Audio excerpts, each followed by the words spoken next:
மதுரை அருகே கொந்தகை கிராமத்தில் அமைந்துள்ள ஸ்ரீ மந்தையம்மன் கோவிலில் கும்பாபிஷேகம் வெகு விமர்சையாக நடைபெற்றது.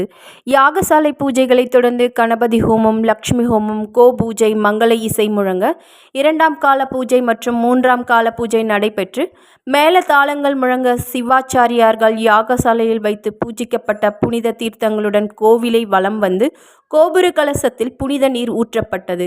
அப்பொழுது வானத்தில் 12 கருடன் வட்டமிட்டது. இதனை கண்ட பொதுமக்கள் பக்தி பரவசத்துடன் அம்பாளை வழிபட்டனர்.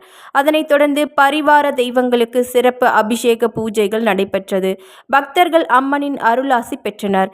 விழா குழுவினர் சார்பில் 2000த்திற்கும் மேற்பட்ட பொதுமக்களுக்கு அன்னதானம் வழங்கப்பட்டது. ஓம் ஸ்ரீம் க்ரீம் க்ரீம் க்ளௌம் கணபதே வரவரத சர்வஜனமே வசமானய ஸ்ரீம் க்ளௌம் கணபதே வரவரத சர்வஜனமே வசமானய ஸ்வாஹா.